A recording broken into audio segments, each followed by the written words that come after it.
What's up, everybody? It's Jordan, and welcome to the Sports Dude Hines Show. And today I want to be talking a lot of things Bengals. I want to be talking about their very impressive win against Carolina on Sunday. The odds of them winning the AFC North, the AFC North divisional race right now between them and the Baltimore Ravens. Their Sunday night matchup was supposed to happen next week against the Pittsburgh Steelers has now been flexed to the 425 slot. I'm going to be telling you why that's a good thing. I know lots of people are very upset about it. But ultimately, I think it's best for Cincinnati that was flexed. But let's go ahead and get started here talking about the Bengals' very impressive win on Sunday against the Carolina Panthers. This was one of those games that we just wanted to see the Bengals have earlier this season. Start to finish, they were the better team. They ended up winning 42-21. Joe Burrow got benched in the third quarter with like 4 or 5 minutes left because they were ahead by so many points. And I know when the Bengals win or when they lose, I might complain about something or, they should do that or they should do this or they should be better than this. It's because, a game like this is what we should expect from this team. I know this is not going to be an every week occurrence for this team, playing great football. But when you have this type of team, you have this type of talent, you can expect these games once every now and then. And, it's very frustrating when you look at the, first several weeks that we are losing the guys like, Mitch Trubisky, Cooper Rush. But, it was just so aggravating that you knew the potential this team had. And then it finally showed on Sunday. Joe Mixon had a career day, 5 touchdowns, 200 yards, absolutely insane. I don't think anybody expected him to play that good on Sunday, especially given the fact, heading into that week, it just seemed like he was getting less and less attempts each week. And it just seemed like less and less likely that there was a chance he could be maybe not even a part of this team next season. It was really crazy looking at this Bengals game here with, going up against Carolina on Sunday. Burrow was 22-28, 206 on touchdown. They didn't ask a lot from him because Joe Mixon just really, went off the whole entire game. Mixon had 22 carries, 153 rushing, and 4 rushing touchdowns. Mixon also had 58 receiving yards as well and a touchdown. That's something else. I know Mixon has not been, really playing up to his standard this season up until this past game. But this is something I try to tell people heading into the season. The, receiving end of Mixon was going to be much more, effective this season than people thought, because that was something that we saw towards the end of the regular season last season and even in the playoffs was Joe Mixon was getting in the receiving game more. That's clearly been, in effect this season. He's already breaking his career highs, with receiving yards, receptions and stuff like that. And, the Bengals still have, 8 games left. It's crazy. And you look at receiving here for Cincinnati. Higgins had 7 for 60. Boyd had 5 for 44. Like I said, the receivers in Burrow didn't really have a great stat-wise game because Mixon just really went off the whole game. Pirine had 6 attempts for 51 yards. Looking at this defense here, it was pretty good. We had a interception by Pratt and Jesse Bates. This defense was, very good. It made P.J. Walker look really bad. Eli Apple played a fantastic game. DJ Moore only had, I believe, 2 receptions the entire game for just 24 yards. And that's very, very good considering look how banged up the secondary was with Chidobe Awuzie out, Mike Hilton out. You kind of thought this was a game where, DJ Moore might just go off and, have over 100 yards, a couple of touchdowns and something like that. But clearly that did not happen. This defense played very well. And, the Panthers offense played so bad that they put in Baker Mayfield in the second half. He was 14 at 20, 155 and 2 touchdowns. That's very deceiving because when you look at his completion percentage, that's a pretty good completion percentage. But you look at it, lots of it was like these 3-4 yard, passes to running backs like we've seen Carolina do with McCaffrey for so long. But like I said, Walker was horrible for Carolina in the first half. 3 of 10 for 9 yards and 2 interceptions. This was a huge win for the Bengals. And it's one of those things heading into the season, nobody expected this game to be this important, now because, heading into the season, all this was going to be a blowout win. Like we kind of thought heading into the year. And, we did not think this game would be this significant because if we would have lost this game, it would be 4-5 heading into the bye week. That is completely different when you look at a 5-4 heading into the bye week with a very much needed win and a great win, great all around game. This is one of those few instances where you've seen the Bengals have been the better team that had a start to finish game that played pretty well from the first half and second half. And that's something we just don't see for whatever reason. We don't see the Bengals, it seems like, have a great first half game and a great second half game. And this was kind of one of those rare instances where we kind of saw that on Sunday. But when you look at the Bengals, that, like I said, they ended up beating the Carolina Panthers 42-21. This AFC North race is very interesting. And I have said the whole offseason, I've said all of last year, I've said all of this year, the Ravens are so overrated. And I still agree with that. And this Bengals team is just so frustrating because in the first 4 weeks, I tried to tell everybody that they were the most fortunate team and the most luckiest team in the NFL due to the quarterbacks they faced. You look at the first 4 weeks, the Bengals played Mitchell Trubisky, Cooper Rush. When you look at other guys they played Joe Flacco, and they also played really Jacoby Brissett. And, they were 2-2. They definitely could have been 4-0. And those quarterbacks are, average at best. And the Bengals had a prime opportunity to take advantage of that, and they just did not.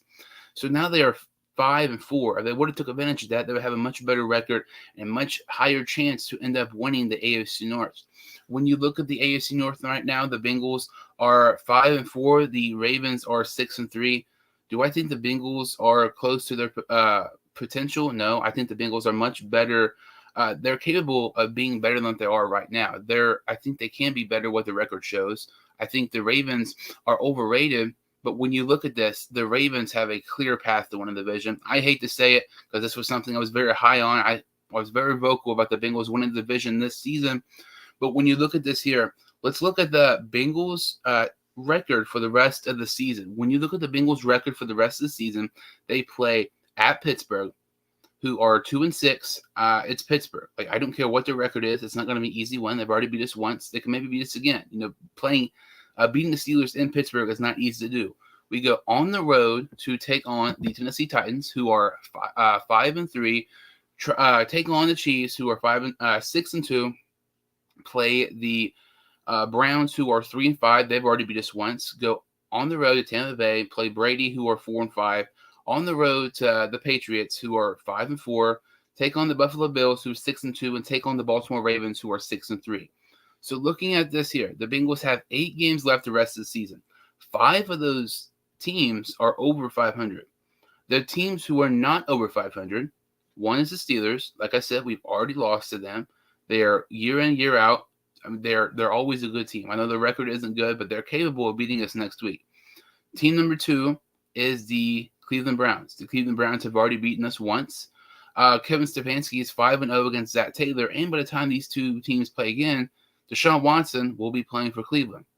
And team number 3, they're 4-5 right now, but they have the best quarterback of all time in Tom Brady. So even when you look at the teams who are record-wise aren't good on the Bengals schedule, they play a ridiculously hard schedule to close out the season.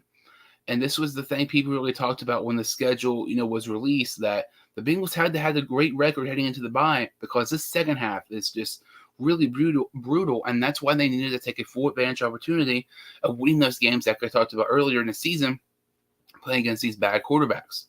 So Bengals have 8 games left. 5 of them are teams over 500, and the teams that are not are the Steelers, Browns, and Buccaneers. So now let's look at the Ravens. The Ravens are 6-3 right now, and their remaining schedule is they take on the 2-7 Carolina Panthers, at Jacksonville, who's 3-6, against Denver, who's 3-5, at Pittsburgh, who's 2-6, at Cleveland, who's 3-5, against the Atlanta Falcons, who's 4-5, against Pittsburgh, 2-6, and at Cincinnati, who's 5-4. The only team the Baltimore Ravens face that is 500 on the remaining schedule for the rest of the season, that they have 8 games left, is the Cincinnati Bengals, and that's in the final week of the season. Realistically, when you start looking at this schedule, there's a very good chance that Lamar Jackson, some of these Ravens starters, don't even play that game because they're going to have the AFC locked by that game. So when you look at the schedule, all the teams that they play, they only have one team over 500, and they might not even be playing their starters that game because they might already have the AFC North, clinched at that point. And it sucks so bad because I don't think the Bengals, they are still very inconsistent. I think they're good, but they are not what they should be yet. I think the Ravens are extremely overrated. When you go back and watch a Sunday night game, we played so freaking good on defense. Like we played Jackson, we played the Ravens really better than any other team in the NFL. And start coaching and just some poor decisions ended up losing that game 19-17. And if we would have won that game, it would have made this so much more interesting. But when you look at this, such an easy schedule for the Baltimore Ravens, I don't think they're as good as people think. They've struggled against some bad teams, but there's no way they struggle against some of these teams. And there's no way they lose, let's say, 4 games out of this. When as opposed to Cincinnati, out of those 8 games, really, it's going to be hard to win 5 because going back and looking at the schedule, the Tennessee Titans are underrated. Okay, you play the Titans, the Chiefs, let's say the Patriots, and New England. I know New England isn't great, but they have the same record as us despite all their quarterback controversy. And when you look at it, you don't know if it's going to be snowing or raining in that game. And despite Joe Burrow playing in Ohio, with Ohio State, and then with us right now, despite that, he doesn't really have a lot of history of playing in cold weather. So that could be something to look into as well. Then that following week, we take on the Buffalo Bills, who arguably the best team in the NFL right now. To me, when you look at the best teams in the NFL, I think it's the Bills or the Chiefs. Either way, we're playing, okay, in my opinion, the best team in the NFL because we have to play both those teams. We're very fortunate, though. It sucks to play both those teams, but at least we're playing us at home because if we played both of those games on the road, to me, I'm just going to go ahead and toss those as losses. But it's so aggravating. We're 5-4. We can't make the playoffs. The odds of us winning the division are super slim because we really were just so inconsistent. We were not playing the best of our abilities early on. We should have took advantage of the poor quarterback play we faced earlier in the season, and we didn't. I tried to tell people, and it's so freaking aggravating that we probably will not win the AFC North unless something absolutely crazy ends up happening. But when you look at the playoffs, if we don't win the AFC North, then we'll be, and if we do end up making playoffs, we'll have to have a road playoff game. Depending who it is, I feel confident. Like, if it's the Chiefs or Bills, I don't feel confident at all. Like, those teams, like I said, I think are really the best teams in the NFL right now. I know lots of people say the Eagles because they're undefeated. I think of the Bills and the Chiefs played the Eagles right now, both those teams would beat the Eagles. But when you look at this here, if the Bengals, let's say, I don't know, if they played the winner of the AFC South, I don't care who it is, if it's the Titans or maybe the Colts, depending how that situation goes with Jeff Saturday. The Titans are very good. They're underrated year in and year out. They are clearly one of the most underrated teams past several seasons. But it seems like I'm always never really high on them. But that's a team I think they're capable of beating on the road in Tennessee because they've already done it once last season. I think they would be capable of doing it again.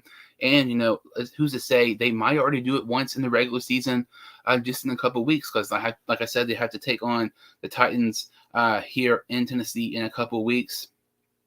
If we take on the Ravens in the playoffs, I feel 100% confident we'll win that game. Like I said, I'm just not sold on the Ravens. I think they're overrated. We play them better than anybody else. It's not an opinion. It's not being biased. It's facts. When you watch the game, multiple games, it's just so crazy how we really take their strengths out of their game. It's really insane, honestly. But when you look at this here, the odds of the Bengals winning the division to me are probably like 15%. And I know it's super low, really considering because I said the whole season the Bengals are going to win the AFC North. But it's one of those things you have to not be biased. You have to be realistic. Just the schedule for this Baltimore Ravens team is insanely easy. And the Bengals schedule is just so freaking hard. And when you look at this Ravens schedule, they're 6-3. The Bengals are 5-4.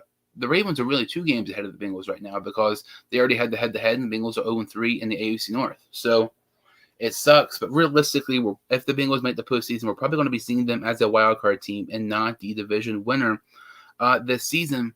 And, talking about the Bengals here, talking about the AFC North, there's lots of talk, about the Bengals Sunday night game being flexed out. Next Sunday, the Bengals were supposed to take on the Pittsburgh Steelers on Sunday Night Football. And it was flexed to the 4:25 slot instead. And instead, it will be the Chargers and the Chiefs.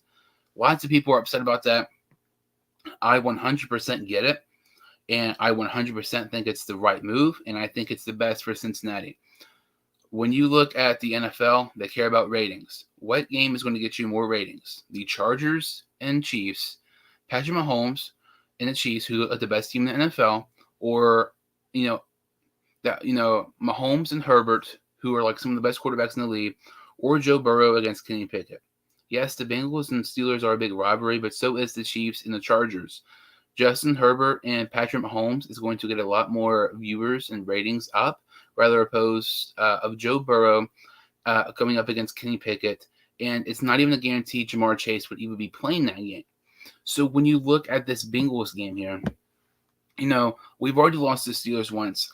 I think it's possible we could lose to them again. I would not be absolutely shocked if we lost. It's like I said, even the first week of the season, I would not be absolutely shocked if we lost the Steelers. It was just how we lost the Steelers in week 1.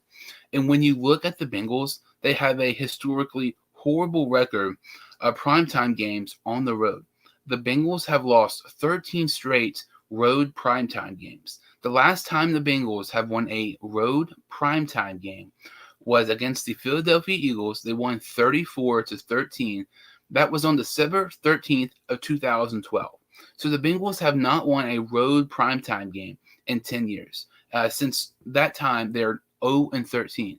I think it's good for the Bengals because history is not on their side at all. Playing against Pittsburgh in Pittsburgh is not easy. Then you add the fact that it's on primetime, makes it even harder. I think it's the right move. I think the NFL did the right thing. I know you probably won't hear lots of Bengal fans say that, but I'm not biased. I'm realist, unlike most people. But I'm really glad that it's not prime time. I think it'll, really benefit the Bengals, honestly. But it should be interesting. And looking at it here, we are, the Bengals have the bye week this week. They are 5-4 heading into the bye week. And it's just so interesting when you look at this, Bengals schedule. Lots of people thought they would go, let's say 12-5 or 13-4. I thought they would go 11-6 heading into the season. But we're at the midway point of the season for the Bengals schedule. And this has not really been exactly what we really expected it to be. When you look at, all the crappy games we've had, we losing to Cooper Rush, losing to Mitchell Trubisky, having some, dud performances, games that we should not have lost, we have lost. But the fact that we're still 4-5, but it's a good thing. But you just look at that second half of the schedule. It should be interesting.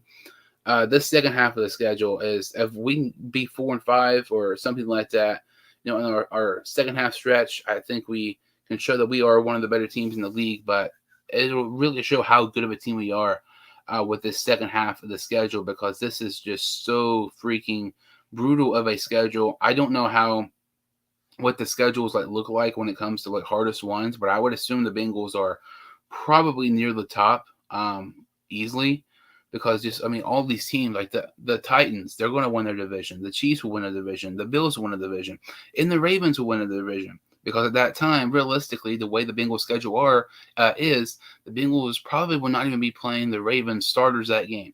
So the Bengals are going to be playing all 4 of the AFC winners of the division, more than likely, on their second half of the schedule, with 8 games left. So half of their games they play are division winners. That's not even including if Tampa Bay would end up winning their division. So that could be 5 of 8. It's absolutely crazy.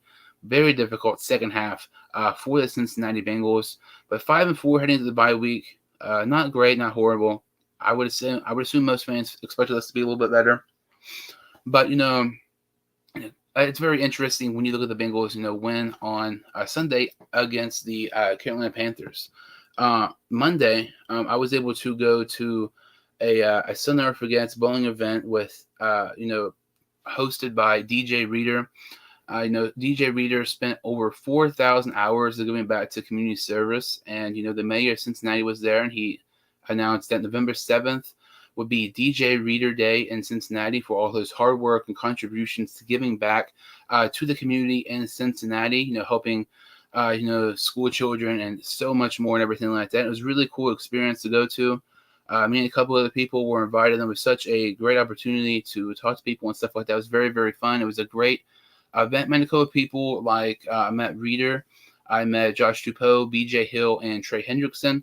But it was a really cool event. Very fortunate and glad I was able to be a part of that.